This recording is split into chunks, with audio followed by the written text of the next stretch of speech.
Hello friends, welcome to my channel. CTET का जो paper होने वाला है 7 जुलाई को, उसके लिए हम सीटीपी का प्रैक्टिस सेट लेकर आए हैं और ये 2021 में पूछा गया प्रीवियस ईयर का क्वेश्चन पेपर है। और जितने भी पेपर हुए 2011 से लेकर 2024 के बीच में, उन सभी का हम प्रीवियस ईयर का क्वेश्चन पेपर इस चैनल पर करवाएंगे और सभी सब्जेक्ट का करवाएंगे। तो अगर आप चैनल पर नए हैं तो चैनल को सब्सक्राइब कर लीजिएगा। तो इसका हम पहला प्रश्न देखते हैं। पहले प्रश्न क्या दिया है? कक्षा में अर्थपूर्ण अधिगम को प्रोत्साहित करने के लिए अध्यापिका को डैश डैश क्या करना चाहिए पूछा है। पहला है, विद्यार्थियों को सहायता करनी चाहिए कि वे अपने मनभावों और अभिप्रेरणों को सुव्यवस्थित कर पाएँ। बिल्कुल सही बात है, ये तो बिल्कुल सही हो गया। दूसरा क्या दिया है? विद्यार्थियों को उनके प्रदर्शन के आधार पर वर्गीकृत और नामांकित, जहाँ भी वर्गीकृत और नामांकित दिखे उसे गलत कर देना है, क्योंकि ये नेगेटिव वर्ड हैं। थर्ड क्या है? विद्यार्थियों में संवाद और परिचर्चा को प्रोत्साहित करना चाहिए। बिल्कुल सही बात है, जिससे बहुपरिप्रेक्ष्य करने में सशक्त हूँ। ठीक है। चौथा है, कक्षा में विविधता की उपेक्षा करना चाहिए। विविधता की उपेक्षा नहीं करना चाहिए। शिक्षण की मानक और उपेक्षा जहाँ भी दिखे, विविधता की उपेक्षा जहाँ भी दिखे उसे गलत कर देना। मानक वैसे भी निगेटिव वर्ड होता है। तो इसमें जो राइट आंसर हो जाएगा फर्स्ट और थर्ड हो जाएगा। 1 और 3 सही हो जाएगा। राइट आंसर ऑप्शन नंबर इसका थर्ड हो जाएगा। नेक्स्ट क्वेश्चन देखते हैं। प्रतिकूल परिस्थितियों और वंचित पृष्ठभूमि वाले अधिगमकर्ताओं को संबोधित करने के लिए निम्नलिखित में से कौन सी पद्धति प्रभावशाली नहीं है? पहला दिया है, विद्यार्थियों को संतुलित चुनौतीपूर्ण लक्ष्यों के लिए अभिप्रेरित करना और उपयुक्त शिक्षण सहायता उपलब्ध कराना। तो ये तो प्रभावशाली है अधिगमकर्ताओं के लिए। नेक्स्ट है ऑप्शन, कार्यकलापों के लिए सहयोगी समूह बनाना और विद्यार्थियों को एक दूसरे का समर्थन करने के लिए प्रोत्साहित करना, ये भी सही है। तीसरा, अधिगमकर्ताओं से बातचीत करके उनकी आवश्यकताओं और उनके सम्मुख आई चुनौतियों को समझना, बिल्कुल सही बात है ये। तीसरा, अधिगमकर्ताओं को विद्यालय चौथा है, अधिगमकर्ताओं को विद्यालय के बाहर ट्यूशन पढ़ने नहीं कहना, जिससे अध्यापक को उन पर अधिक ध्यान न पड़े। क्यों ना, अध्यापक को ध्यान पढ़ना चाहिए ना, बाहर ट्यूशन नहीं पढ़ने के लिए बोलेंगे। तो राइट आंसर ऑप्शन नंबर इसका 4 हो जाएगा। क्यों निगेटिव ऑप्शन पूछा था, तो राइट आंसर ऑप्शन नंबर 4 हो जाएगा। नेक्स्ट क्वेश्चन देखते हैं। बच्चों के अधिगम में शारीरिक स्वास्थ्य और सामवेगिक अवस्था डैश डैश, पहला का कोई आपसी संबंध नहीं होता, बिल्कुल गलत। आपसी संबंध होता है। की भूमिका नगण्य होती है, बिल्कुल गलत। तीसरा है का कोई प्रभाव नहीं होता, बिल्कुल गलत। चौथा है कि एक महत्वपूर्ण भूमिका होती है। राइट आंसर ऑप्शन में इसका 4 हो जाएगा। ठीक है। बच्चों के अधिगम में शारीरिक स्वास्थ्य और संवेगिक अवस्था की एक महत्वपूर्ण भूमिका होती है, क्योंकि एक नवजात शिशु जो होता है जन्म से अपने परिवेश के प्रति संवेदना और अनुक्रिया की क्षमता रखता है। उसमें चयनात्मक, अवधान एवं अधिगम की भी क्षमता होती है। तो राइट आंसर ऑप्शन में इसका 4 हो जाएगा। नेक्स्ट देखते हैं। कक्षा में प्रभावशाली अधिगम के लिए डैश वातावरण की रचना करनी चाहिए बजाय डैश वातावरण के। तो कक्षा में प्रभावशाली अधिगम के लिए सहयोगिक वातावरण की रचना करनी चाहिए बजाय प्रतिस्पर्धिक वातावरण के। तो राइट आंसर ऑप्शन नंबर हो जाएगा थर्ड। नेक्स्ट देखते हैं। निम्नलिखित में से कौन सा उदाहरण विद्यार्थियों को अधिगम के लिए अभिप्रेरित करने के लिए प्रभावशाली पद्धति है? पहला है, वे कार्य देना जो कि बहुत सरल हो। दूसरा, प्रतियोगिताओं के लिए बहुत से अवसर उपलब्ध कराना। अच्छा, ये इधर क्वेश्चन दिया है। दूसरा, प्रतियोगिताओं के लिए बहुत से अवसर उपलब्ध कराना। ठीक है। तीसरा है, पार स्कैप फोल्डिंग उपलब्ध कराना, विशेषकर जब विद्यार्थी कोई नया कौशल सीख रहे हों। चौथा है, सीखने से ज़्यादा कार्य पूर्ण करने पर बल देना। तो इसमें पूछा है कौन सा उदाहरण विद्यार्थियों को अधिगम करने के लिए अभिप्रेरित करने के लिए प्रभावशाली बनाती है? तो प्रतियोगिताओं के लिए बहुत से अवसर उपलब्ध कराना चाहिए। Right answer option number second हो जाएगा। नेक्स्ट क्वेश्चन देखते हैं। बच्चों के चिंतन के विषय में निम्नलिखित कौन सा कथन सही नहीं है? पहला है, बच्चे अपने आसपास के विविध घटनाओं के बारे में सक्रियतापूर्वक सोचते हैं और उनमें अन्वेषण छानबीन की लालसा होती है, बिल्कुल सही बात है। सेकंड है, बच्चे अपने आसपास की वस्तुओं को जानने के लिए जन्मजात जिज्ञासु होते हैं। ठीक है। तीसरा है, बच्चे आसपास की विविध घटनाओं के बारे में स्वयं अपने सिद्धांतों की रचना करते हैं, सही बात है। चौथा, बच्चे प्रत्ययों स्वयं नहीं सोच सकते। क्यों नहीं सोचते? बच्चे स्वयं ही सोचते हैं और अध्यापक की मूल भूमिका उन्हें जानकारी तो उपलब्ध करें, लेकिन वो स्वयं भी सोच सकते हैं। वो जन्म से ही सोचते हैं, जिज्ञासु होते हैं जन्म से ही। तो right answer option number negative पूछा, तो राइट आंसर ऑप्शन नंबर 4 हो जाएगा। नेक्स्ट क्वेश्चन देखते हैं। अधिगम एक डैश और डैश प्रक्रिया है। अधिगम जो है वो जटिल प्रक्रिया है। तो जटिल इसमें दिया है, जटिल इसमें दिया है, और तो यहाँ जटिल और दिया है, जटिल और सक्रिय है। राइट आंसर ऑप्शन नंबर हो जाएगा 3rd। अधिगम जो है वो जटिल और सक्रिय है प्रक्रिया है। अधिगम जो हम सेकंड लैंग्वेज को सीखते हैं वो है। अर्जन जो होता है तो सरल हो जाता है, लेकिन अधिगम दिया है तो right answer option number 3rd हो जाएगा, जटिल है। नेक्स्ट देखते हैं। अपनी कक्षा में अर्थपूर्ण अधिगम को सुसाध्य बनाने के लिए अध्यापकों को अपनी कक्षा में सामाजिक, सांस्कृतिक, धार्मिक, भाषाई विविधता को क्या करना चाहिए? समझना चाहिए, अनदेखा नहीं करना चाहिए, उपेक्षित नहीं करना चाहिए, टालना भी नहीं चाहिए। तो राइट आंसर ऑप्शन में इसका फर्स्ट हो जाएगा। नेक्स्ट देखते हैं। एक कक्षा में अध्यापिका अपनी शिक्षा शास्त्र व आकलन की विधियों को विद्यार्थियों की व्यक्तिगत जरूरतों के अनुसार परिवर्तित करती है। तो क्या हो जाएगा इसका? पहला दिया पाठ्य पुस्तक केंद्रित, दूसरा दिया व्यवहारवादी, तीसरा दिया अध्यापक केंद्रित, चौथा प्रगतिशील। तो राइट आंसर ऑप्शन में इसका 4 हो जाएगा, प्रगतिशील। नेक्स्ट है। बच्चों का विद्यालय में असफल होना साबित करता है कि इन बच्चों में आनुवंशिक पैदाइशी कमियां हैं और इन्हें विद्यालय से निकाल देना चाहिए। नहीं।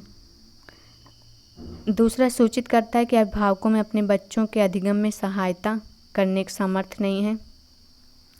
पेरेंट्स से क्या मतलब? तीसरा है प्रस्तावित करता है कि वंचित पृष्ठभूमि वाले बच्चों में अधिगम सामर्थ्य नहीं होता। क्यों नहीं होता है? चौथा निर्दिष्ट करता है कि विद्यालय इन बच्चों की आवश्यकताओं और रुचियों की पूर्ति करने में असमर्थ है। तो बिल्कुल सही बात है। इस पर हम विद्यालय को ही दोष देंगे, बच्चों को नहीं देंगे। बच्चों के हिसाब से पढ़ाना चाहिए, तभी तो वो सीख पाएंगे। तो राइट आंसर ऑप्शन नंबर 4 हो जाएगा। नेक्स्ट देखते हैं। समूह में एक दूसरे को पढ़ाने की और सहायता करने से बच्चों का ध्यान भंग हो सकता है। नहीं भंग हो सकता है। क्यों भंग होगा?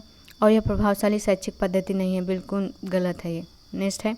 बच्चों में प्रतिस्पर्धात्मक प्रवृत्ति उत्पन्न होती है जो कि अधिगम में विघ्न रुकावट पैदा करती नहीं।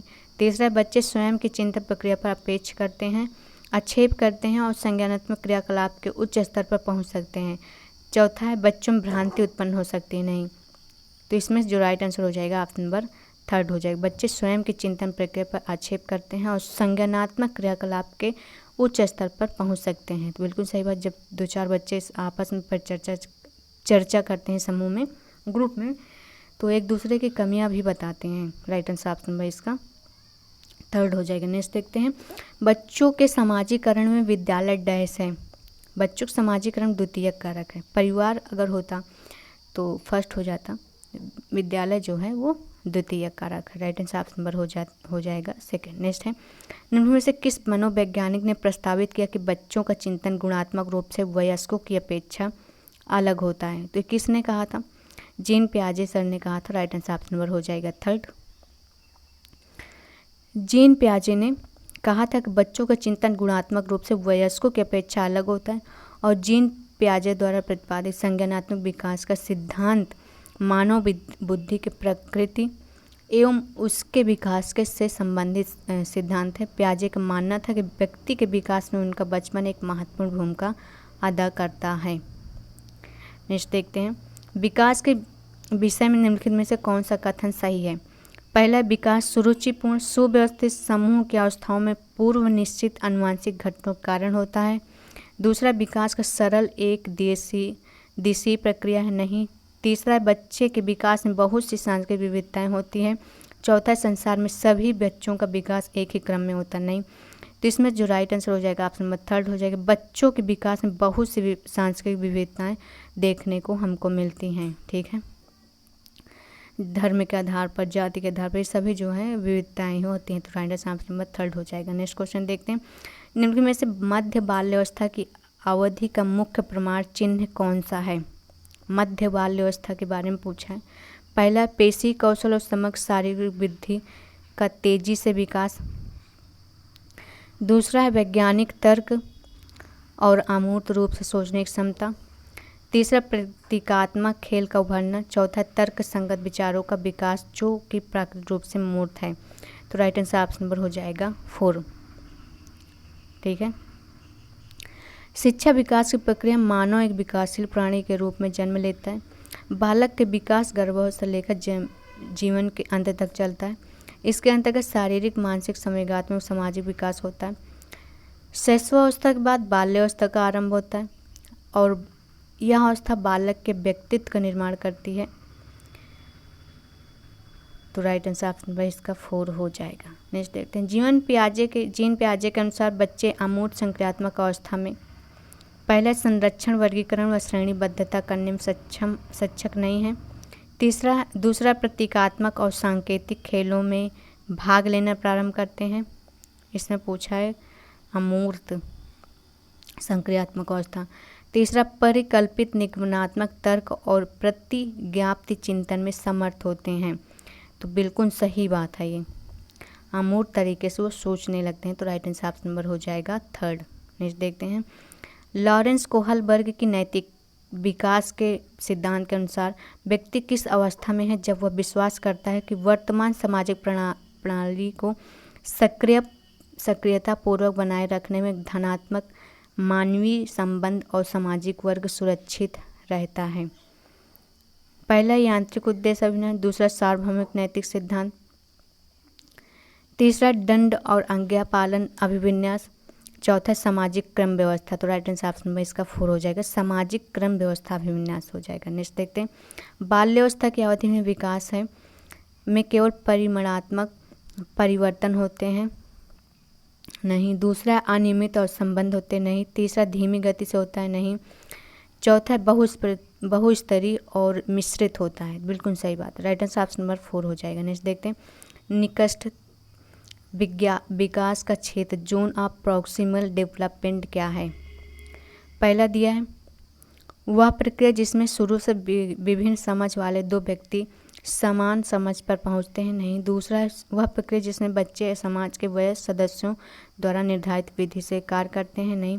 तीसरा है बच्चों के वर्तमान स्तर पर स्वतंत्र प्रदर्शन और वयस्क व अधिक कौशल वाले समकक्षों की सहायता।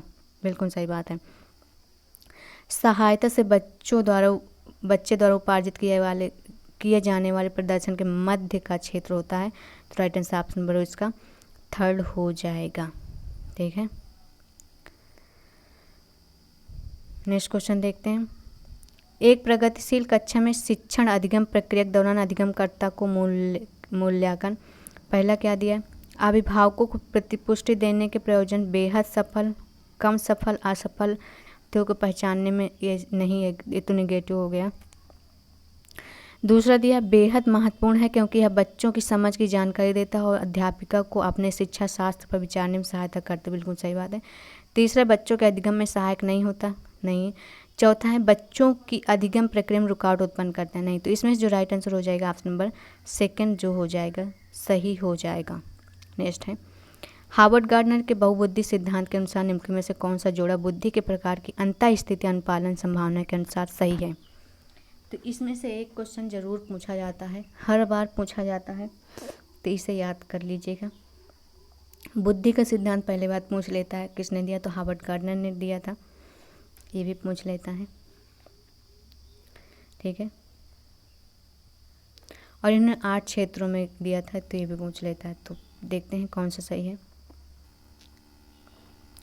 भाषिक मूर्तिकार नहीं होगा, भाषिक कवि होते, कवि यहाँ पर होता तो एंकर होता तो सही होता क्योंकि उन्हें भाषा पर कमांड होती है। शारीरिक गति खिलाड़ी, बिल्कुल सही बात है। स्थानिक मूर्तिकार होता है। अंतरावैयक्तिक विक्रेता नहीं, अंतरावैयक्तिक जो स्वयं के बारे में जानता है, अंतर्वैयक्तिक अगर होता तो फिर सही होता। तो राइट आंसर ऑप्शन नंबर इसका 2 हो जाएगा। नेक्स्ट देखते हैं लेव वाइगोत्स्की के अनुसार बच्चों का संज्ञानात्मक विकास चरणों में होता है।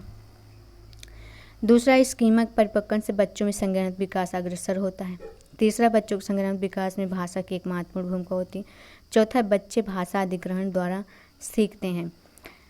तो इसमें जो राइट आंसर हो जाएगा ऑप्शन नंबर 3 हो जाएगा। बच्चों के संज्ञानात्मक विकास में भाषा की एक महत्वपूर्ण भूमिका होती है। नेक्स्ट क्वेश्चन देखते हैं। बाल केंद्रित कक्षा वह है जिसमें बच्चों के व्यवहार को निर्देशित करने के लिए अध्यापक पुरस्कार नहीं। दूसरा है अध्यापक लचीला और प्रत्येक बच्चे की व्यक्तिगत आवश्यकताओं को पूरा करता है।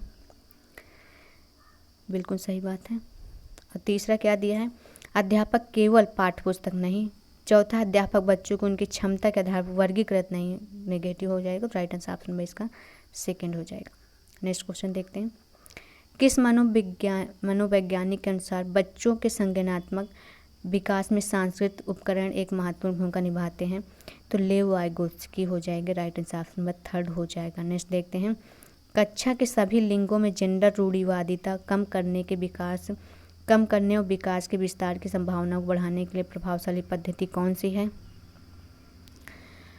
पहला है एक ही लिंग के योग्यता समूह नहीं, ये तो फिर जेंडर रूढ़िवादिता कम नहीं करेगा, तो बढ़ाएगा। दूसरा, क्रियाकलाप के लिए मिश्रित लिंग समूह बनाना और विचार विमर्श प्रोत्साहित करना। बिल्कुल सही बात है, राइट आंसर ऑप्शन में इसका सेकंड ही हो जाएगा। क्रियाकलाप के लिए मिश्रित लिंग यानी कि पुरुष और महिलाएं दोनों होंगी और विचार विमर्श करने से उनको प्रोत्साहित करेंगे, तो ये यहाँ पर रूढ़िवादिता कम होगा, तो राइट आंसर ऑप्शन में इसका सेकंड हो जाएगा। नेक्स्ट क्वेश्चन देखते हैं। अध्यापकों को कक्षा में बहुभाषीयता को डैश समझना चाहिए। एक समस्या नहीं। दूसरा, एक व्यवस्थागत मुद्दा नहीं। एक गुण और साधन। एक रुकावट, तो बिल्कुल नहीं, राइट आंसर ऑप्शन में इसका थर्ड हो जाएगा। नेक्स्ट देखते हैं। प्रतिभाशाली और सृजनात्मक बच्चों की आवश्यकताओं को किस प्रकार संबोधित किया जा सकता है? पहला, प्रश्न हल करने के लिए विशिष्ट निर्देश उपलब्ध कराकर। दूसरा है रटने पर नहीं। तीसरा है चुनौतीपूर्ण, हाँ बिल्कुल सही बात है, चुनौतीपूर्ण और निरस्तता दूर करने के लिए क्रियाकलाप देकर, right answer option number third हो जाएगा। नेक्स्ट देखते हैं। पठन वैफल्य बच्चों की पहचान किस प्रकार की जा सकती है? उनके पढ़ने और लिखने की कौशलता का विश्लेषण करके, राइट आंसर ऑप्शन में इसका फर्स्ट ही हो जाएगा। नेक्स्ट है आंशिक दृष्टि वाले विद्यार्थियों के लिए इनमें से कौन सी अधिगम सामग्री उपयुक्त नहीं है? कौन सी नहीं? बोलती पुस्तकें, आंशिक दृष्टि यानी कि जो देखने में सक्षम नहीं है, बोलती पुस्तकें, स्पर्शी, ये तो सही है। दूसरा, छोटी मुद्रा वाली कार सीट नहीं, अगर ये होगा तो देख कैसे पाएंगे ना, तो एक तो गलत हो गया, तो इसमें से जो राइट आंसर हो जाएगा ऑप्शन नंबर सेकंड ही हो जाएगा।